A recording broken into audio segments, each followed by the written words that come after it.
What's up, YouTube? As predicted, we crossed the 618 in fib time. How much do you guys love fib time right now? So we got our relief rally, the beginning of our relief rally, as we crossed the 618 on December 23rd, which is today, which we've been talking about for a few days now on this channel, the only channel giving you Fibonacci trading like this, guys. Now, of interesting note, we didn't get our death cross. You see this? Our 21 went horizontal. As I told you, there's no way to guarantee you will or will not get a death cross. When you're in this nosedive state, it looked quite certain. And now you've gone a little bit horizontal due to this pump. If we keep pumping, can we avoid it? Quite possibly, guys. Like I said, maybe if you run a computer simulation or something, you could figure out what price Bitcoin would have to get to. I don't have the ability to do that, but both moving averages will move up chasing the price. Obviously, the 21 would be moving faster than the 233. So you could potentially not have a cross, which in a way is like getting a Christmas present. You're just really avoiding a lump of coal in your stocking, which is a good thing for positive momentum in Bitcoin. Now, I wanted to answer a couple of those comments I saw in the video descriptions or in the YouTube video comments, people saying death crosses are garbage. Well, as of right now, we don't have a death cross, but let's go ahead and address this, okay? So I saw a couple comments that said things like death crosses don't mean anything. You go on to make new all-time highs. Well, I went back a few years. I want to show you these, okay? I highlighted all of them. This is the June 6th one we talked about. When people say death crosses don't mean anything. We had a death cross June 6th. We were trading down at 31K. 10 days later, Bitcoin pumped to 41K. So at that point, people with that mentality say, see, death cross doesn't matter. Boom, Bitcoin dumped 31%, stayed below the 233 for 2 months. Now, who does this matter to? I don't know, people that hold spot, people that bought in up here at 60 something K.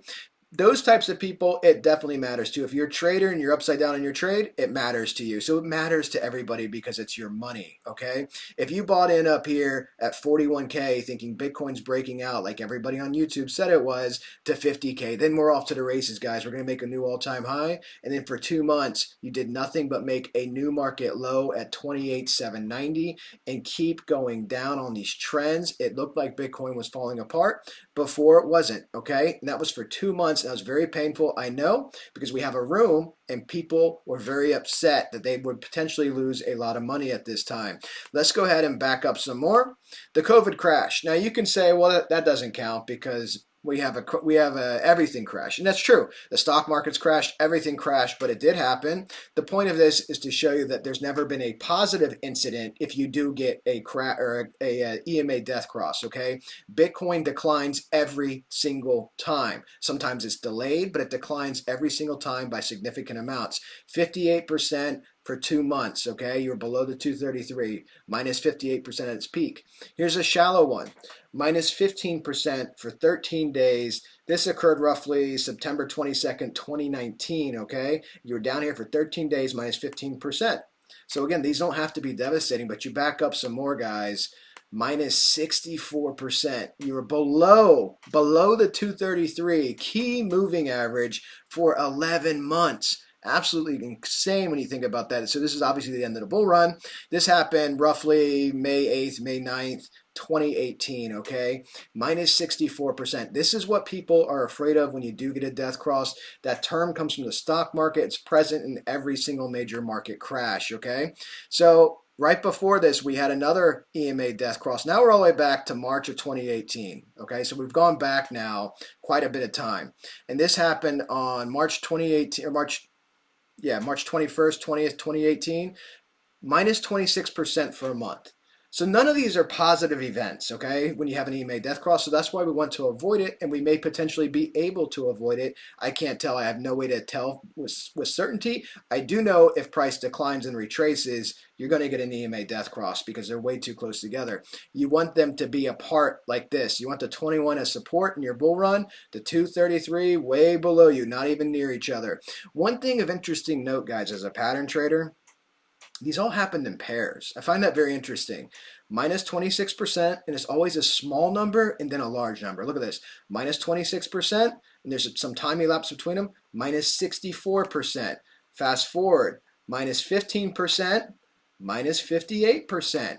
They go small to large in price declination, which is why this is scary if you do get it, because if this is the small one, minus 31%, This could be the large one that brings you to that weekly pattern that we've been talking about, where you would be breaking your head and shoulders and finding your market bottom over a period of time. If you notice, all of these take time, they take weeks, some of them take months, okay? So you could be making lower highs, having high volatility for months, and eventually coming to rest at 10,781 or the 1618 at 10,630. That 10,000X number is a key number. It's market symmetry. It's the 1618 on the fib, and you guys got that from this channel. So this is definitely worth watching, and we want to see if this 21 can curl up.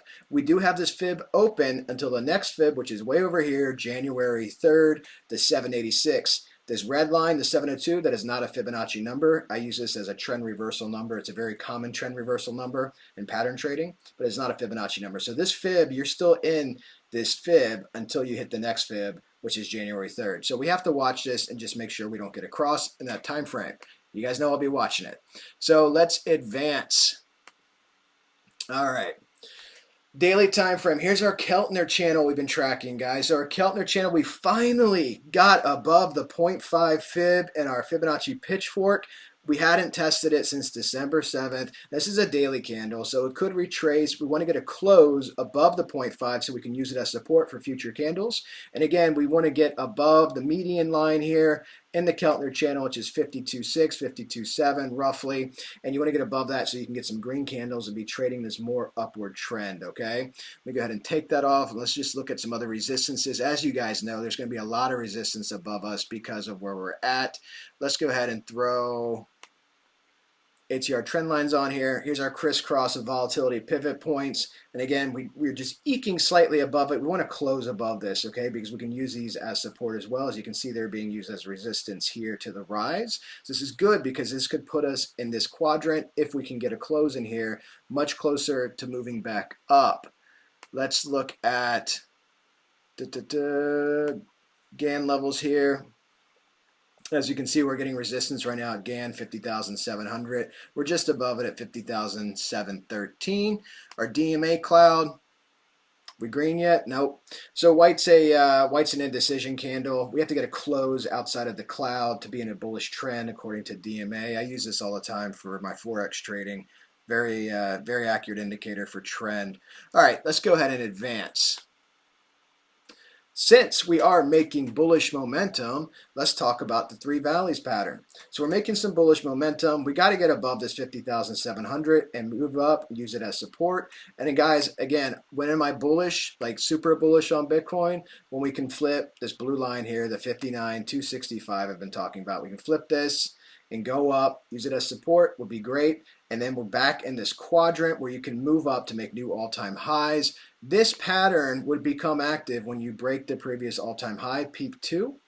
And this pattern has a market structure target. This is not a Fibonacci pattern. It has a market structure target of 108, 109K Bitcoin.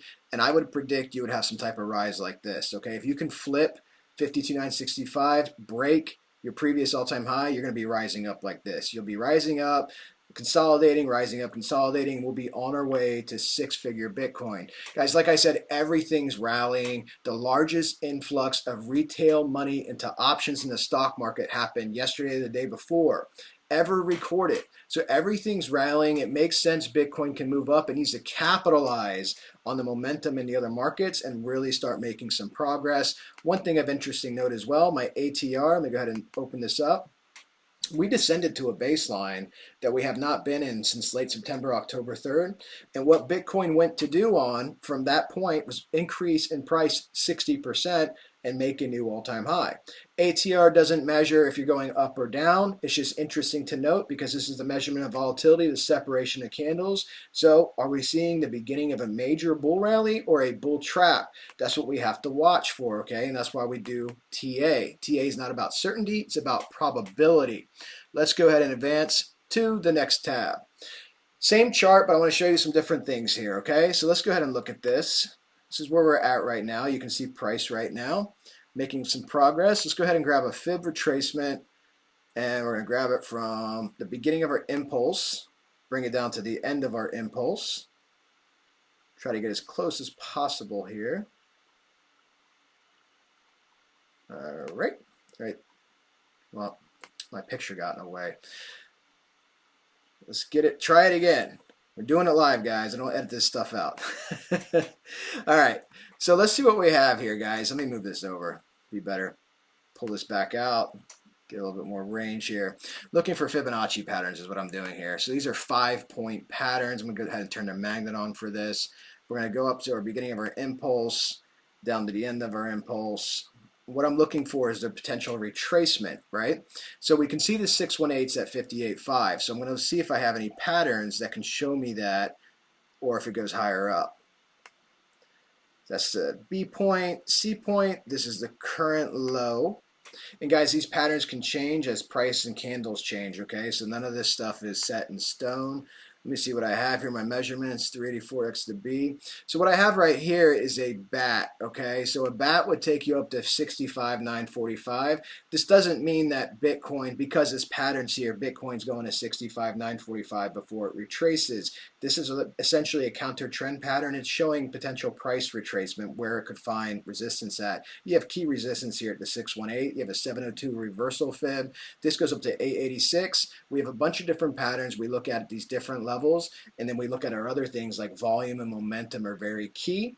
So guys, if you like this type of stuff, it is a good time to join our room. I would love to see you in the room. So this is what I'm looking at here. Let's go ahead and throw some indicators on here and see where's our Ichi at. Let's see if we're above the cloud and above everything that we need to be above.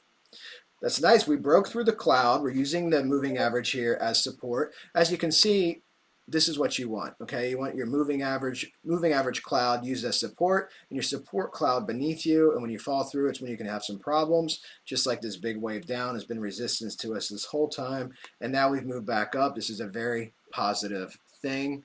So let's see, let's take off Ichi. Let's look at where we're at with our volatility on the 4-hour time frame. Making some progress here, about halfway through it. So the volatility in the 4-hour time frame basically ends around 55K. And again, that 59K 265 is key to get above everything on the daily time frame. And we really got to watch the 618. So the most commonly retraced to fib is the 618. That's at 58.5. So we'll see how long this rally can go, guys. And again, if anything major happens, I will do my best to get a video out tomorrow. If not, guys, there will definitely be a Christmas video. So happy holidays, Merry Christmas. Everybody, really appreciate your support. Please like the video. Please subscribe to the channel. Consider checking out our room. Consider checking out BitGet. Fantastic platform. Going to be announcing a tournament starting beginning of next year. And all the details are coming in now, guys. So I hope you have a great holiday. Talk soon, guys. Happy trading.